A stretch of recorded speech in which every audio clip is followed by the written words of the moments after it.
बिस्मिल्लाहिर्रहमानिर्रहीम। अस्सलाम वालेकुम। कम से कम एक मरतबा दुरूद शरीफ पढ़ के नीचे कमेंट में डन लिख दीजिए। जैसा कि आप लोगों को पता है आज रमज़ानुल मुबारक का पहला जुमा है। आप सबको मेरी तरफ से जुमा बहुत मुबारक हो।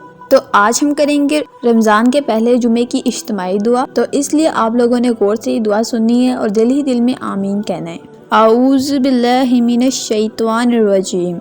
बिस्मिल्लाहिर्रहमानिर्रहीम। अल्लाहुम्मा सल्लि अला मुहम्मदिन नबिय्यिन उम्मिय्यिन व आला आलिहि तस्लीम।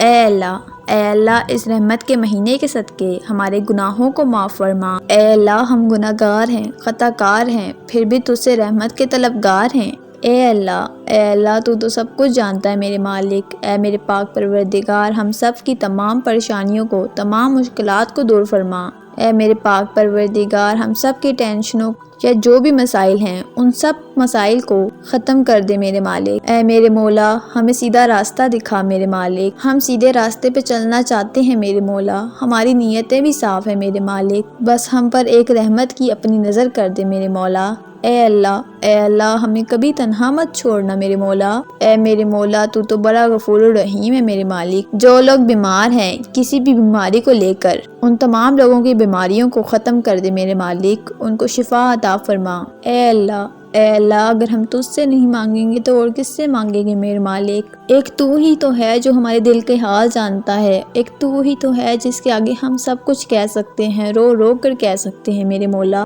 मेरे मौला हमें कभी भी तन्हा मत छोड़ना मेरे मालिक। ए मेरे मौला हमारे साथ रहमो करम का मामला फरमा दे मेरे मालिक। ए अल्लाह हमारे दिलों को साफ कर दे मेरे मौला। हमारे दिल से तमाम बुरी आदतों को, तमाम बुरी चीज़ों को बाहर निकाल दे मेरे मालिक। ए मेरे पाक परवरदिगार हमें 5 वक्त का नमाजी बना दे। हमें ऐसा बना दे कि हमें नमाज से, हमें कुरान की तिलावत से, हमें तेरा जिक्र शुरू करने से सुकून मिलना शुरू हो जाए मेरे मौला। ए अल्लाह रमज़ान में हमें तहज्जुद की नमाज पढ़ने की तौफीक अता फरमा। जिन लोगों की आंख नहीं खुलती तहज्जुद में उन सब लोगों की तहज्जुद में आंख खोल दे मेरे पाक परवरदिगार। ए अल्लाह हम सबको तहज्जुद पढ़ने की तौफीक अता फरमा। ए अल्लाह जिन लोगों के पास घर नहीं है उनको अपना घर अता फरमा मेरे मालिक। ए अल्लाह ये तो बख्शिश का महीना है मेरे पाक परवरदिगार। हम तो उससे साफ दिल से, साफ नीयत से बख्शिश की तलब करते हैं मेरे मालिक। ए मेरे पाक परवरदिगार जो लोग फोत हो चुके हैं इस पूरी दुनिया में और जो लोग क़यामत तक फोत होते रहेंगे मेरे मालिक उन तमाम लोगों की बख्शिश फरमा। ए मेरे पाक परवरदिगार बेशक हम गुनाहगार हैं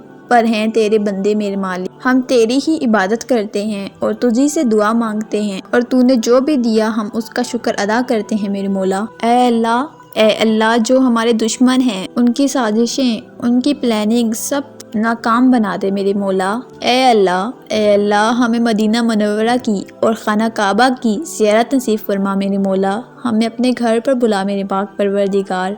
ए अल्लाह हमारे लिए आखिरत में भी आसानियाँ पैदा फरमा मेरे मौला। ए अल्लाह हमें कब्र की कीरों से बचा मेरे मालिक। कब्र के अजाब से बचा, कब्र की तंगी से बचा मेरे पाक परवरदिगार। ए मेरे पाक परवरदिगार तू हर चीज़ पर कादिर है बेशक मेरे मालिक। ए मेरे मौला जिन लोगों के घर औलाद नहीं है, औलाद जैसी नेमत नहीं है, ए मेरे पाक परवरदिगार उनको औलाद जैसी नेमत से नवाज दे मेरे पाक परवरदिगार। ए अल्लाह हमें अपने इतना करीब कर ले कि हम दुआ करें और तू कुन फरमा दे मेरे मौला। ए अल्लाह हमारी तमाम मुश्किलात में, तमाम मुसीबतों में हमारा साथ देना, हमें हिम्मत देना मेरे मालिक, हमें ताकत देना मेरे मौला। ए अल्लाह हमारा कोई नहीं है इस दुनिया में, कोई हमारा मुखलिस नहीं है मेरे मालिक सिवाय तेरे। ए अल्लाह हमें दजाल के फितने से, क़यामत की गर्मी से बचा मेरे मौला। ए अल्लाह हमें ईमान की मौत अता फरमा। मेरी दुआ है अल्लाह ताला हम सब की दुआओं को कबूल मंजूर फरमाए। इस महीने के सदके हम सब की दुआओं को कबूल मंजूर फरमाए। आमीन सुमा आमीन या रब्बल आलमीन। आप लोग भी कमेंट में आमीन ज़रूर लिखिएगा।